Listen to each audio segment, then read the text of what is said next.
Without further ado, I'd like to introduce today's presenters. We have Stephen W. Anderson, Director of Technology, Now Award recipient, EduBlog's Twitter of the Year in 2009 and 2011. You can also visit his personal blog at blog.web20classroom.org. We also have Tom Whitby, who is the host of EdChat Radio on BAM Network. He's the creator of the Educators PLN Ning. He's also a contributing editor to Smart Blog on Education. And you can visit Tom's personal blog on tomwhitby.wordpress.com, or also visit the Educators PLN Ning at edupln.ning.com. Tom and Steve, thank you both very much for joining us today. Please take a moment and wave to your attendees. Excellent. So we wanted to thank everybody for joining us. Without further ado, we're going to go through our discussion questions. Tom and Steve will try to respond to each one, and then for the last 15 to 20 minutes of this session, we'll be taking questions from the audience via either the chat box or the EdChatChat hashtag. First question, according to a recent survey by the University of Phoenix, well over 60% of educators are using social media in their personal lives. Tom and Steve, what advice would you give to educators who are entirely new to using social media in the classroom? Well, first of all, we really have to look at that data. 60% of educators using social media does not necessarily mean they're using it for professional development or within their class. As a matter of fact, most of them aren't. The idea of Twitter, the original idea of Twitter, enabled a lot of celebrities to explain to people what they were having for lunch and to gather followers.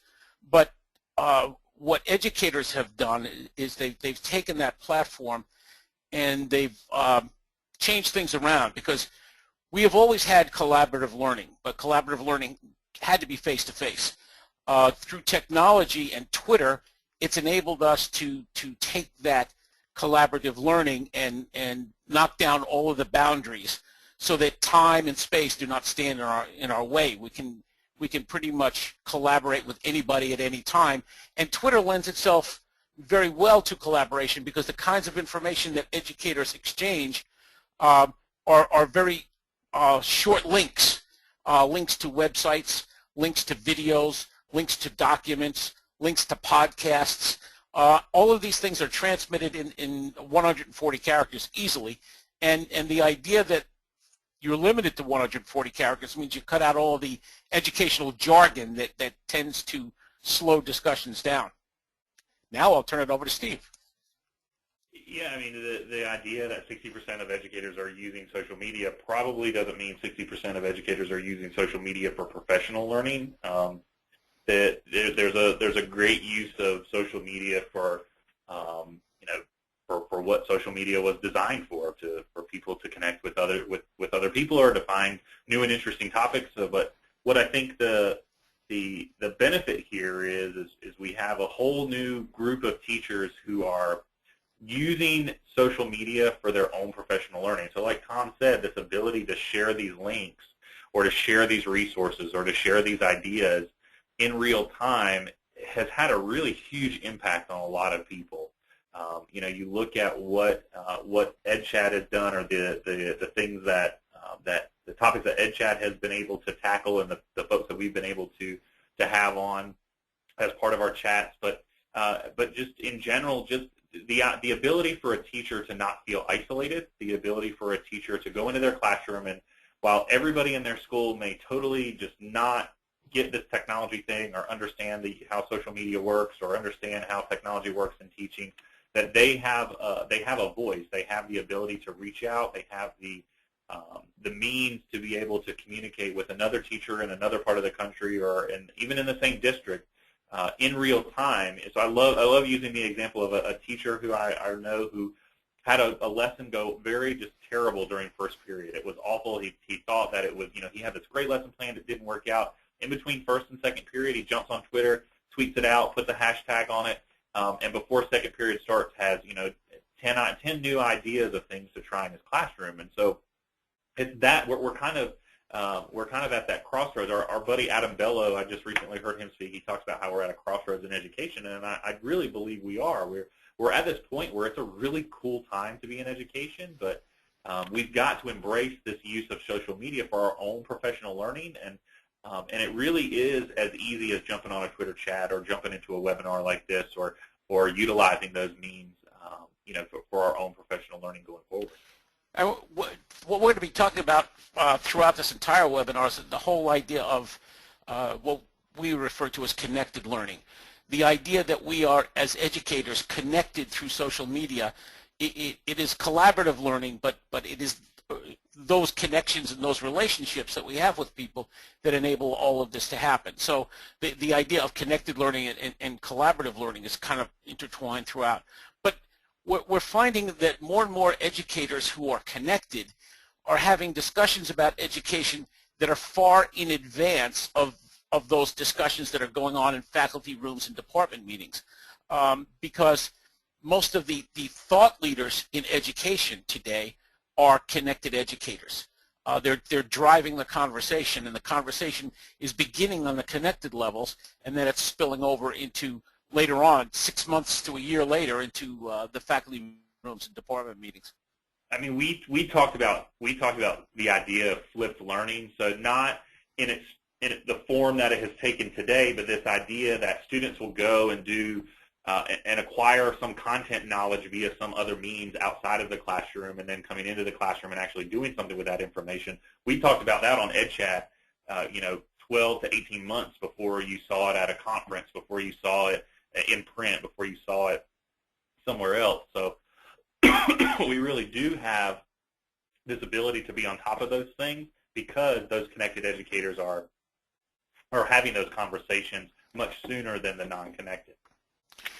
I think the other thing too, this whole idea of connected learning is kind of replaced the journals that professionals would have to read to keep up with what was going on in their profession. There are fewer and fewer journals out there for people to read. I question how many people really read those journals to begin with, but in order to maintain relevance in education, you really have to keep up with what's going on.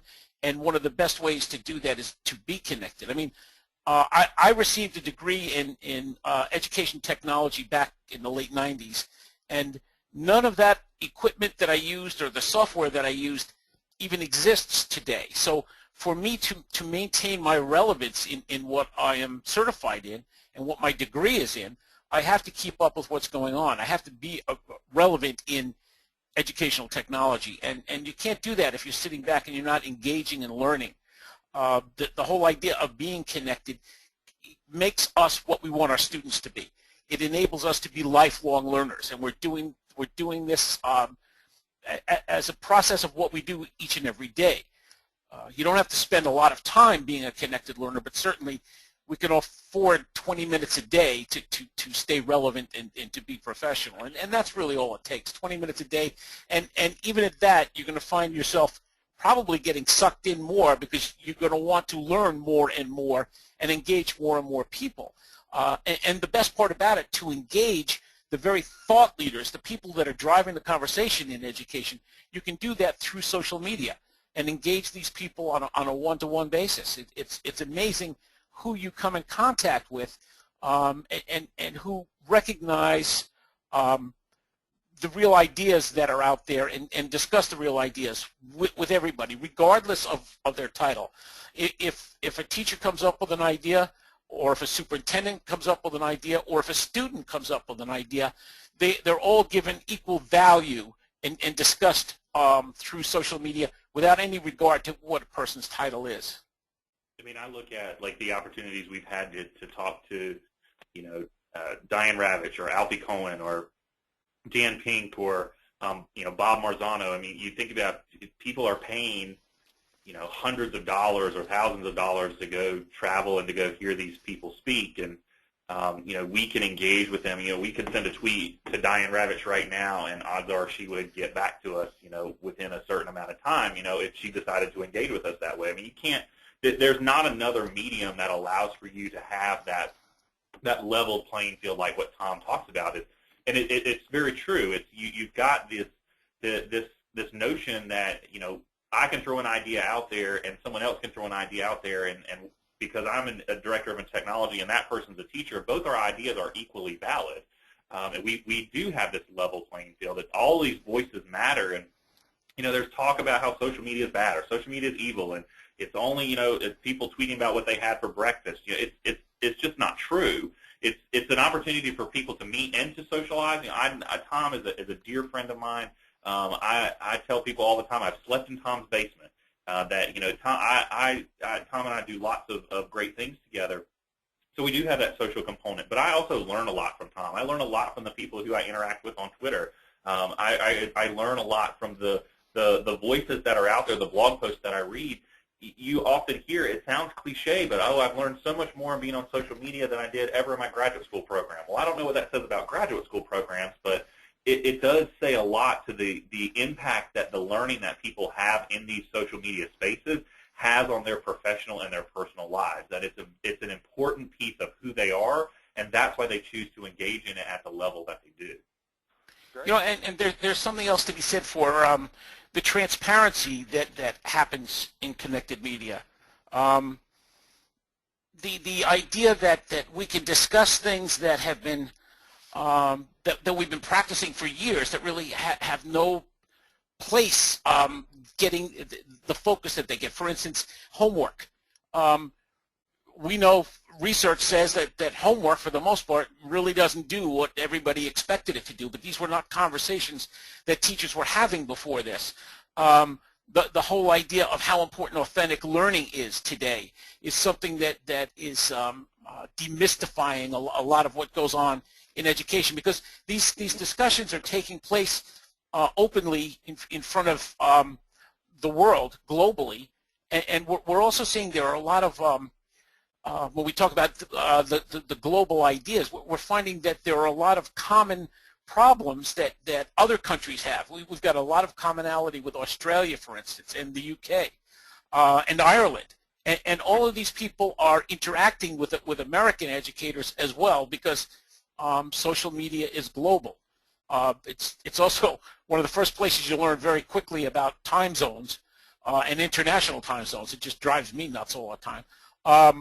But even when we started EdChat, it was one of the first things we learned, because we started EdChat at 7 o'clock Eastern time because that was convenient for me. And I'm really a very selfish person. So because it was convenient for me, we started at 7 o'clock, and then after about 3 weeks, we were getting tweets from educators all over Europe who were staying up till all hours trying to follow the EdChat, and they wanted us to do an earlier EdChat, which we complied. We have a noon EdChat for basically getting across to Europe, and then we've got a 7 o'clock EdChat, and there are 2 different topics. And that's how that came about. Great. Thank you guys both. Recent data shows that while at least half of K-12 educators agree that social media can improve the in-class experience, it's really less than a third of teachers that have received any sort of in-depth or formal training on social media. With that in mind, for our audience, what are a couple examples of either the most or least effective ways you've seen social media used to engage students in the classroom?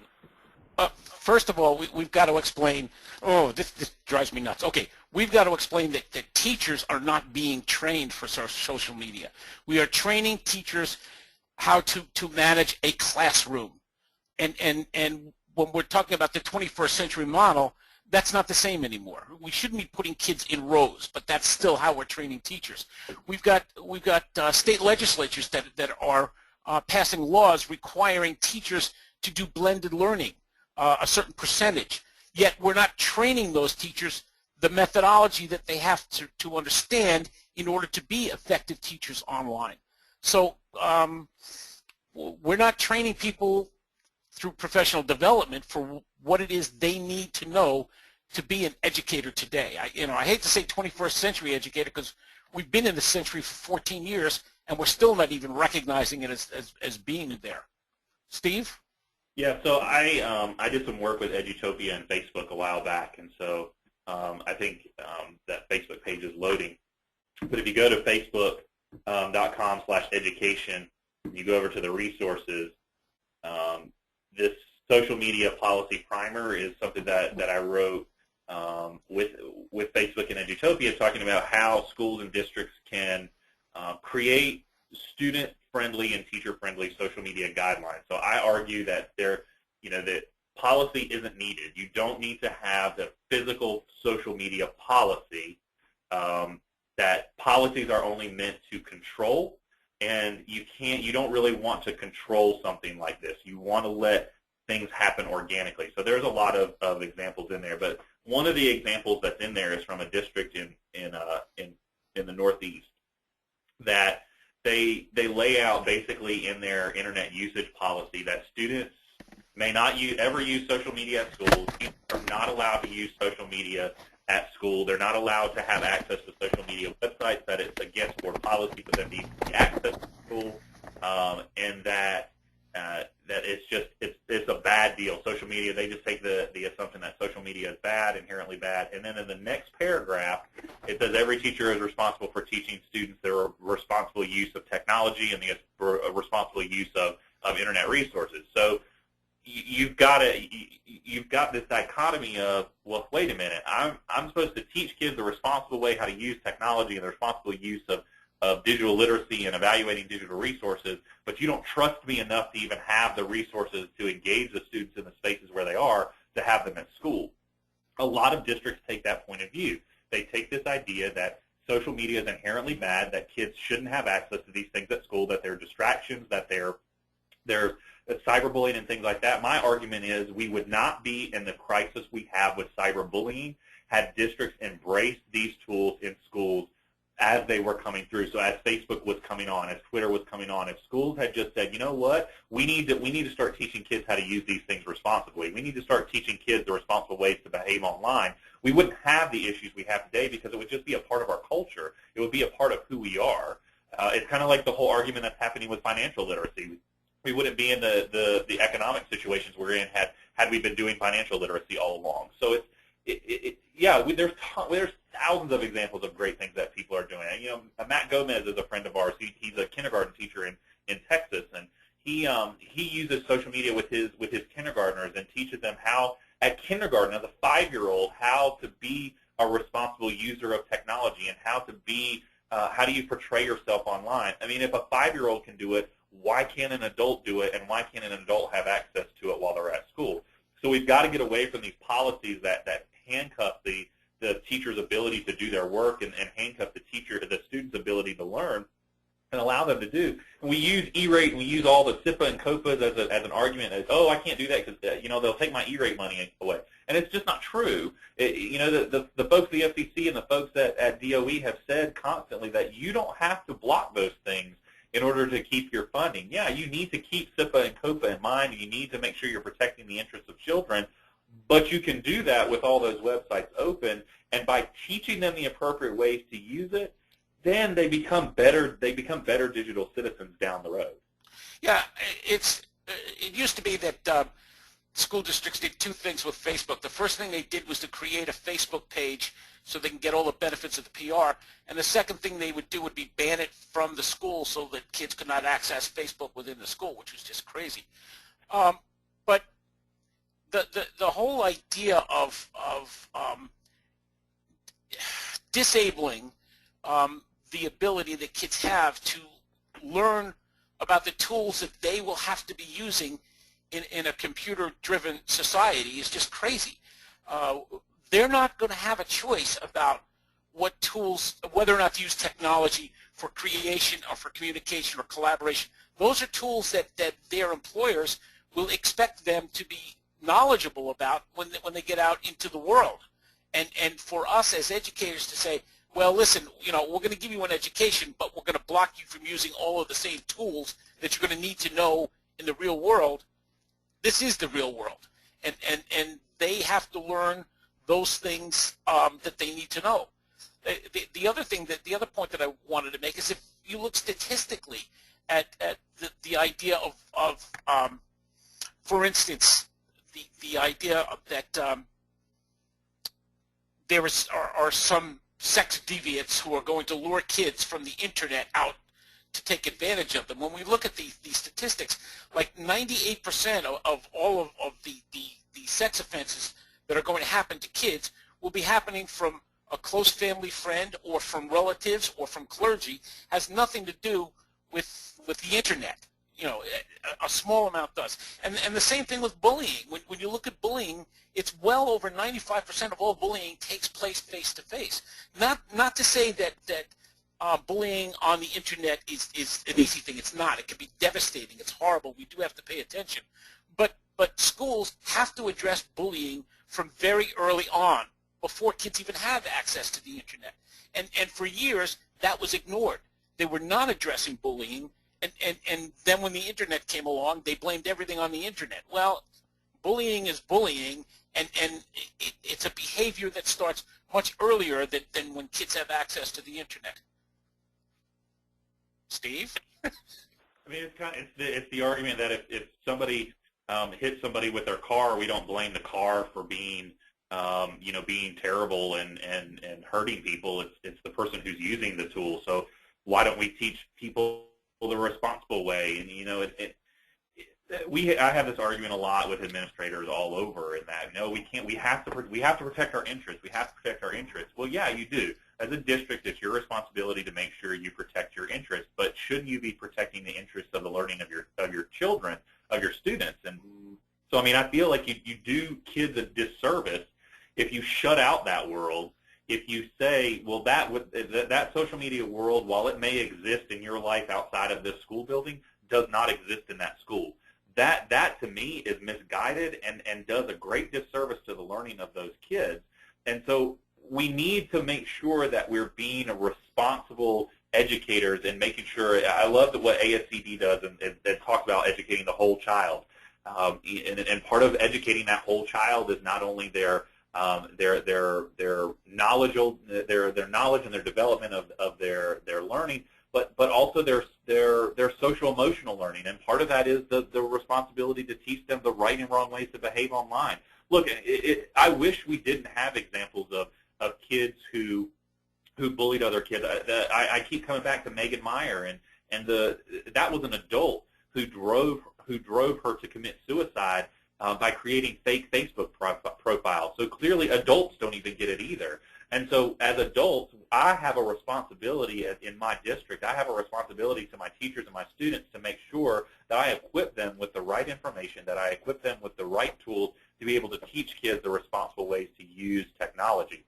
And a lot of districts just bury their heads in the sand and say, we're not going to do that. We don't want to be out in front of that. And then you've got some districts and states that go to the extreme and go to the extreme opposite end and say, oh, well, you have to do this, you have to do this, you have to do this. Well, then that shuts down the learning as well. And so we need to take a very balanced approach with making sure we teach kids not only how to behave appropriately online, how to use those digital resources appropriately, but how to vet the information that they find and filter all this information that's coming across to them. Social media has helped, I think, Tom and I both a lot to be able to look at a lot of the information and be able to say and look at a blog post and say, oh, that person, they have no idea what they're talking about, or be able to look at information that somebody tweets and say, wow, that's really high quality information. I need to go share that with the rest of the people who follow me. We could do that on the fly, and it's because we have to look at things very quickly, or we have to look at things from a different angle or a different lens. We're able to make those decisions. Well, kids need to have those opportunities as well, and kids equally, just like us, need to have the opportunity to connect with other kids and connect with their learning as well. Well, you know, another point that's to be made here is you really can't mandate against stupidity. There are people who do very stupid things on the internet because they're not digitally literate. We have a responsibility to teach adults as much as we have a responsibility to teach kids. We can't expect the educators of children to teach those children digital responsibility if they don't understand it themselves. We have to educate our educators better if we want our kids to be educated better. And quite honestly, a digital literacy has to be understood by the adult educators. If not, they are illiterate educators. And you know, for somebody to stand up and brag about, oh, computers, I just don't get them anymore. You know, I don't get them at all, so I'm not going to bother with it. As an educator, that would be like standing up in the 19th or 20th century saying, oh, books, I don't get them. I don't believe in reading. You know, an illiterate educator in the 21st century is different from an illiterate educator in the 19th and 20th centuries. But we have to address where we live today. And where we live today requires digital responsibility and digital understanding and digital literacy. Do you, either of you think that the lack of digital literacy for educators is the biggest challenge preventing social media from being as effective as possible at engaging students as well as teachers? It's part of it. It's also the biggest obstacles to doing any of this stuff are comfort zones and control. People are not going to leave their comfort zones voluntarily. They're going to be brought out kicking and screaming into something that makes them feel uncomfortable, but that's just the nature. Not everybody's going to feel comfortable about learning this technology and what it is they need to know, but that's part of being a lifelong learner.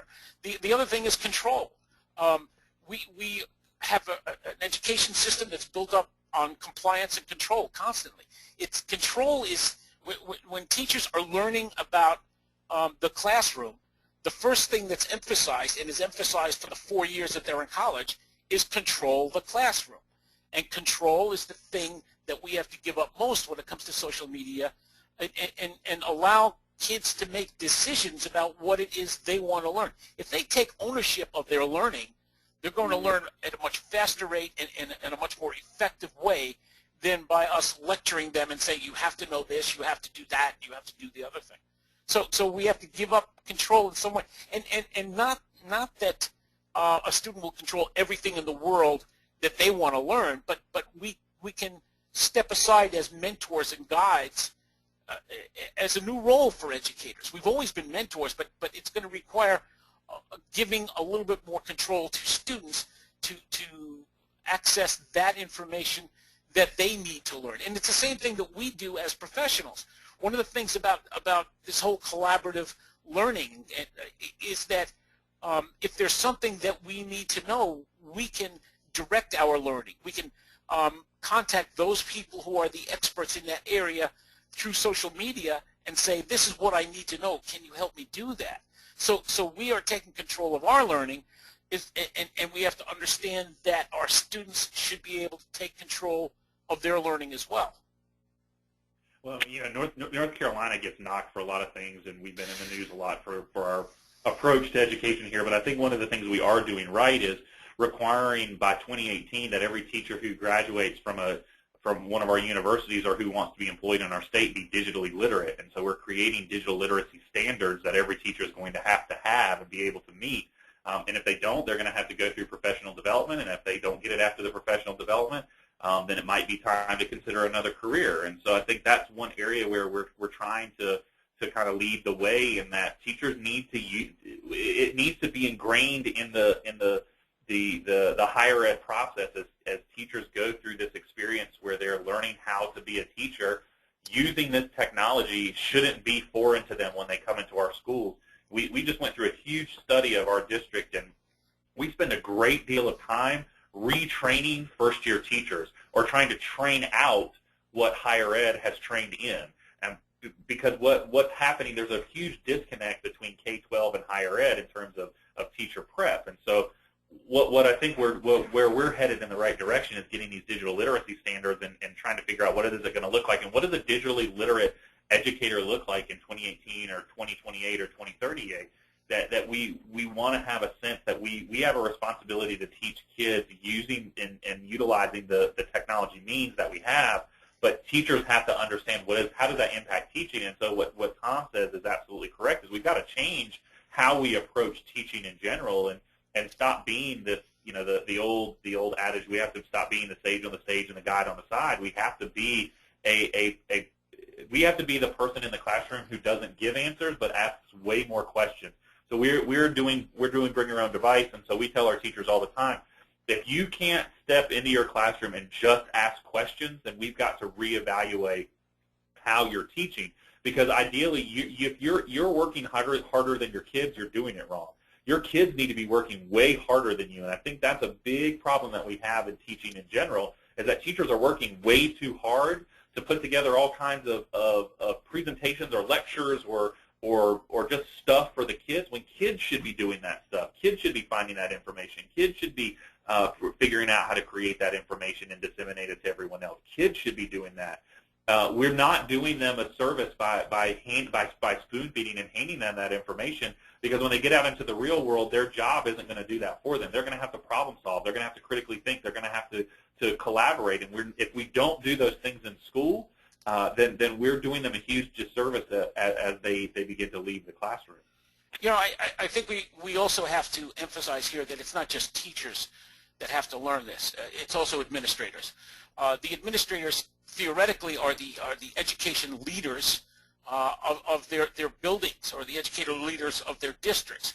Yet many of them are as digitally illiterate as some of the teachers that they're supposed to be leading. They have to look at the way they're providing professional development in the area of technology. You can't just show somebody software and show them all the bells and whistles and expect them to integrate that into their curriculum. What you have to do is ask a teacher, what is it you're trying to do? What is your goal? And once you understand what those teachers are trying to accomplish, then you can analyze how technology could make them more efficient and more effective with what they do, which is a whole different approach to the way we approach PD today. We have to get our education leaders, our education administrators, to become digitally literate, to understand these kinds of things, and to change the priorities that we have for professional development. Right now, professional development is pretty much left up to everybody to do whatever it is they want to do, and if they're not willing to leave their comfort zones, they're not going to travel to those areas of digital literacy because it's not comfortable for them. And it's unfortunate, but we don't know as educators what it is that we don't know. And the idea of being connected and finding out what other people are doing with the technology opens up a whole world to people that they didn't even know existed before. Thank you both very much. We had a couple questions from our audience during that last segment. One of them was specific to what can we do to encourage school leadership and administrators to be more supportive of teachers adopting social media in the classroom? What are your thoughts on that? Be users of social media themselves. So we have we know some wonderful, you know, you want to go all the way to the top, we know some amazing superintendents. You know, Pam Moran is a superintendent in Albemarle, Virginia, who is just incredible with the information that she shares as a superintendent.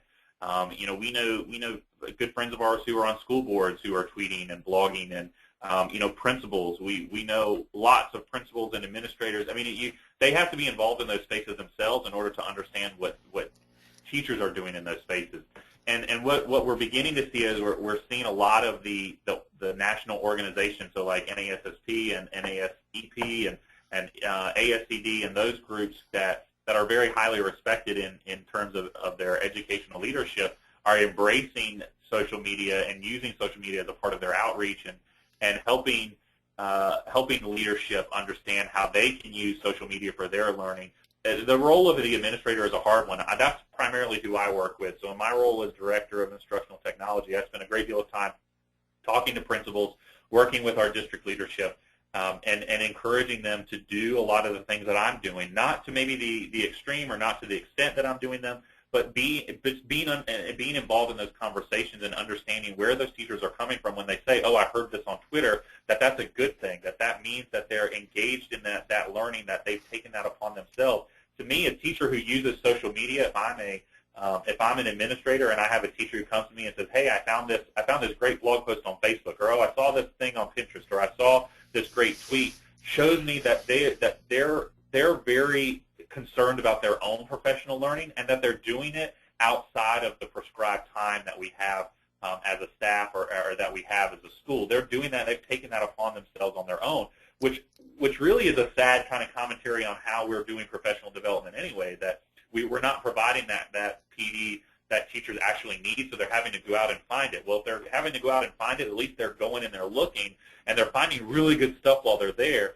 So as a school leader, I need to understand that there's great benefit to being in that space, and there's great benefit to being a part of that learning, taking part in an ed chat or taking part in a webinar like this, that can have and provide a great value to my own professional learning. I think when it comes to administrators, I think principals and assistant principals are much more willing to expose themselves, so to speak, in social media. Superintendents are much more hesitant to do that. I think one way, if we could get people over the hump of being exposed and open through blogging. There are superintendents now who are beginning to blog and put their ideas and kind of reflect openly as to, how they run their schools or what thought process went into certain decisions. It becoming, once again, more transparent. I think they would engage in the process of social media more. But when we look at principals, they're a little bit more willing to do that. They might feel more comfortable with the people within their building. Certainly superintendents have many buildings to worry about, and exposing themselves to their community is difficult for them. There is a blog post called Connected Principals, where principals will do guest posts for that particular blog, which is a great way for principals to connect with other principals and model what it is we expect. If you go to, I've got a list, as a matter of fact, there's a list of superintendents on Twitter, and there are over 150 superintendents on that list. But one of the things when you examine the list and you take a look at the number of tweets these superintendents put out, for the most part, it's less than 100 in their entire exposure on oh, you go to the Twitter list? Steve, you are so good. It's, once you examine them close up, you can go to somebody's, their profile on Twitter. You see how many tweets that they've put out. And many of these superintendents have put out less than 100 tweets in the entire time they've been on there. So they are not actively involved in social media. I think I'm up to 55,000. Steve, what do you go up to, about 85,000 tweets? Something like that, yeah. Yeah. Oh, Patrick Larkin is great, by the way.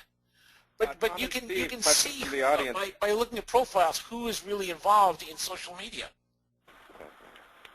I was actually just going to ask you, what are a couple of the either educators or education-related Twitter accounts or social media personas that you two are following, if you had to narrow it down to your favorites? I have I've got a list that I refer to as my stalwart list.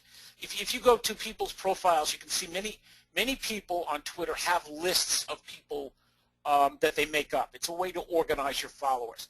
I've got 45,000 followers, and I follow probably about 25 or maybe even 30,000 at this point. So, no, 2,500 to 3,000. So what I do is I organize as best I can different groups of people. So the stalwart list that I have, it's about 110 or 120 people that I depend on, that I recognize as people who put out educational tweets on a very consistent basis. So if you went to my profile and you went to that list of my stalwart list and clicked on it, you would be able to follow every one of those individuals. And if you did that, your Twitter stream then would start to flow with educational information to the point that it's much more information than you can consume in one sitting. It's amazing. But once again, the other thing we have to remind you is that you can't walk into a football stadium and have a conversation with everybody in that stadium. You've got to pick and choose those people who you want to draw from and you want to engage with. But the more you engage, the more you learn. We've got a thing in Twitter called lurking and learning. And it's very good when you first start out to sit back and to see what's going on. You observe more than you interact. But there comes a time where you have to begin to interact. You can do it simply by retweeting, and if you retweet very smart people and smart tweets, people assume that you are smart too. That's been my secret. I always find smart people and retweet them, so everybody thinks that I'm smart. It's just not true. But once you do that and you begin to engage with original tweets and original ideas, you find your thinking begins to change in that you reflect more on what it is you're saying, and you begin to understand things about education that you never spent time thinking about before, which is a great way to improve the profession, having people honestly reflect on what they're doing right and what they're doing wrong. And we learn as much from our mistakes if not more, from our mistakes than we do with our successes. Yeah, I love that Tom brought up the lurker, because I think lurking is powerful in that, we talk a lot to teachers who just say, I just can't, I'm not, this is not right for me, this isn't the right space for me, and I still encourage people to utilize hashtags and to look at lists of hashtags and to find one that you can kind of just follow and lurk and learn. And I think there's power in the lurker. And so what I write in this post is about how people, while the ultimate goal is to get contribution, is to get a connected educator to move from this lurker stage into the contribution stage. There's power in just being a lurker, and that if you never ever lurk, then you would be missing out on a large part of the conversation. But by the mere fact that you're lurking and you're learning and you're watching the hashtags and you're taking a part in that learning, while you're not contributing to that knowledge, you still are able to learn from it and use it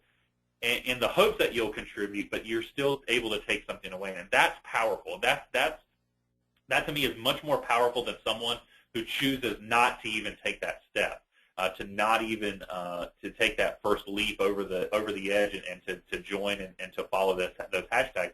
And I talk all the time about how you can come out. So if I just go to search.twitter.com, I don't even have to be logged in. I don't have to log in to use Twitter search. I can just type in EdChat, and I can see all of the tweets for people I can see all the images, I can see all the tweets, I can see who are the top people who are tweeting, and I can see what they're saying. I don't have to be logged in to do that. So you never have to even have the Twitter account in order to have the benefits from having Twitter. The mere fact that you take the chance and to follow a hashtag or to lurk in on that learning is a huge first step. And both of us will tell you now. Let's move you into contribution, but just lurking is important. And there's power in these tweets. There's a lot to be learned and to be had from these, and to not take a part of that, I think you're missing a huge part of your professional learning. One thing we should say about hashtags for those of you out there who are not familiar with Twitter, we've been talking about Twitter assuming that everybody knows everything there is about Twitter, and that's just not true. If you have 5 people, if you have 10 people following you, when you put out a tweet, the only people that see it are those 10 people.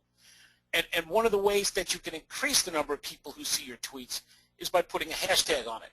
For instance, we're very proud of the fact that EdChat has become a staple hashtag for any educational tweet. So if you're putting out a tweet about education and you put the hashtag EdChat on that tweet, it immediately goes out to the thousands of educators that follow that hashtag. So more than just the 10 people who follow you, it goes to thousands of educators who then will begin to follow you, or you can follow back. So it's a very good way to increase your PLN with some value and valuable educators.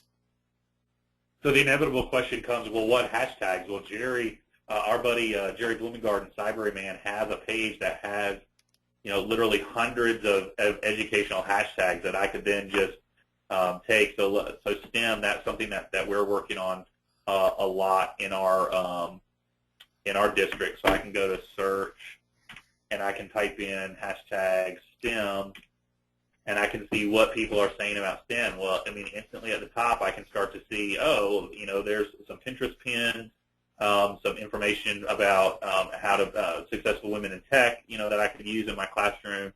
STEAM, not STEM. I mean, there's lots of things. But just that instant of just searching a hashtag and being able to see what people are talking about and what's happening in these worlds and staying abreast.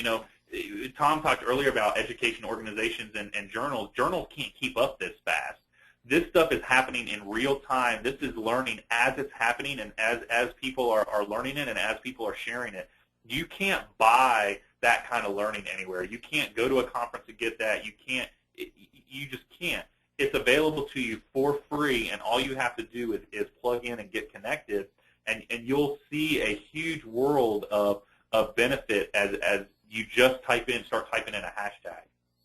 Yeah, as a source of information, developing a personal learning network is the best way for educators to stay relevant. And anybody not utilizing the power that they have is missing out on a professional tool that they shouldn't be missing out on. And unfortunately, too many people are missing out on it for all the wrong reasons. Excellent. Tom and Steve, thank you guys so much for your time. We're going to take a couple questions that have come in from the audience. One from Margie. How can you encourage the parents of students, if a teacher is using social media in the classroom, how can he or she help encourage the parents of their students to be more involved if parent participation in social media is very, very low? Well, I think we have to meet parents where they are. I mean, we might assume that parent participation is very low, but if you look at, I talk to districts all the time about, I try to go talk to them about social media and try to pull up like Facebook user data in where they are, and you'll see that a lot of people are in that medium, or a lot of people are using various social media products. They may not be using them for what we want them to be using for, but they are engaged in those spaces, and so I think it's reframing that conversation about what are we trying to do with this. So if I want to use Twitter in the classroom, then I need to provide that to my parents. So I need to put the widget on my web page and let parents know that, hey, they can go here anytime and they can see what our class is tweeting about. And I need to have a class hashtag, and I need to maybe do a screencast and post it on my website that shows parents how to access that. It's meeting parents where they are, but also providing them information about how they can access those things. Not just saying, oh, our classroom has a Twitter account, here's the link to it. It's continually engaging them in that conversation and inviting them in and showing them the hook needs to be the why. Why are you doing this? If you've got a classroom Twitter account, and parents, a lot of parents will say, well, what's the point in that? That seems like a waste of time. They've got to understand the why, just like we want to understand in professional development. So having that hook for them to understand, hey, we're going to have this classroom Twitter account because we want to make sure that you're informed, and here are my learning objectives, and here are my goals. And then it's much easier for a parent to follow along, or it's much easier for a parent to understand why that's beneficial to their learning, rather than just saying, oh, here's our classroom hashtag. You know, and we want to have parents involved in that process all along. So provide them the means, provide them the understanding, and I think they'll come along. I also used to do parent workshops involving parents. You know, in the evenings I would go in and show them.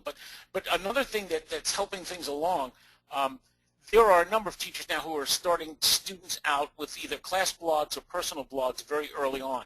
And when parents start to see their kids changing right before their eyes by blogging and doing it publicly, and having people respond to their blogs intelligently and respectfully, they start to see the power of the idea of social media and how their kids can be very positively affected by it, as opposed to all the negatives that are being, you know, put out there by the media.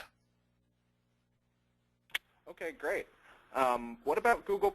Google+ has been shown to have very high uptake and use in the college, but not so much in the K-12.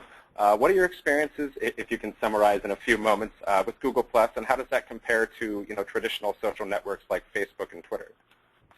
I think a lot of people are using a lot of these social networks hooked together, and that it's not a either or it's really an and. And so you don't use just Twitter, or you use just Facebook, or use just Ning, or just Google+, that they're used in conjunction. So what we're seeing now is some folks, like here in North Carolina, we have hashtag NCEd, and so there's a great Twitter chat that happens around that on Tuesdays at 8 o'clock.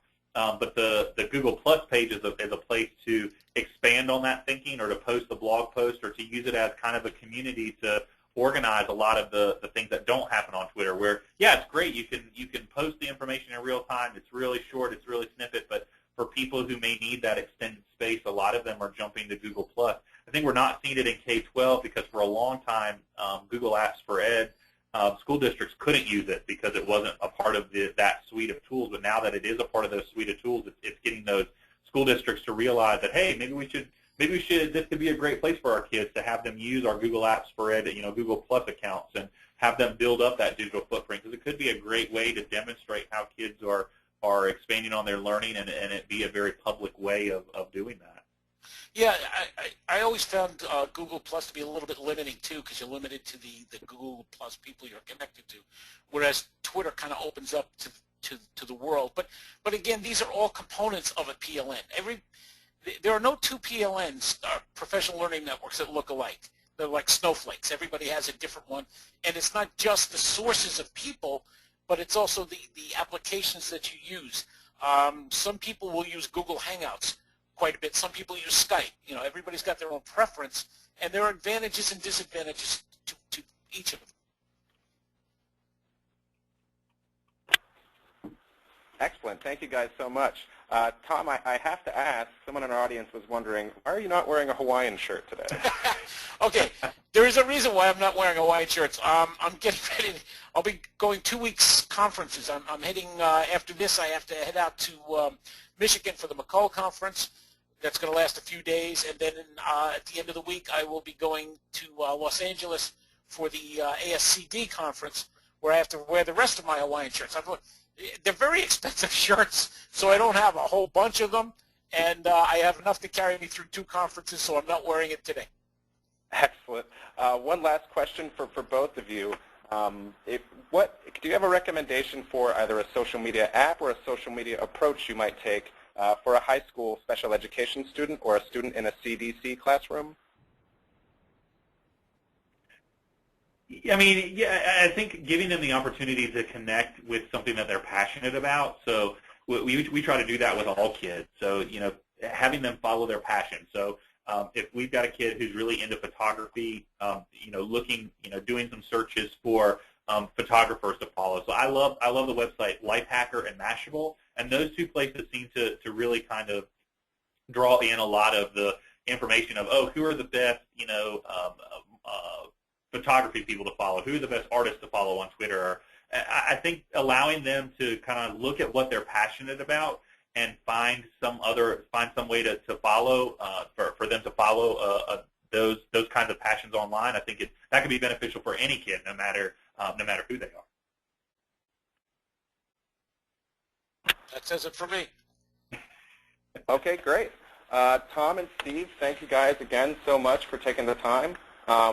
We wanted to remind everybody in the audience that you'll be getting a link to the recording of this live webinar in an email that will come out in a day or 2. Also, please feel free to look up EdChat on Twitter. We have quite a few comments that came in from people there. Tom, Steve, thank you very much. We hope that next time Sherry can attend as well. We just wanted to thank you as well as everybody in the audience for taking their time to join us today. So thank you very much. Thank you for the opportunity. And follow us on Twitter. Yeah, appreciate it. Thank you, everybody. Have a good afternoon.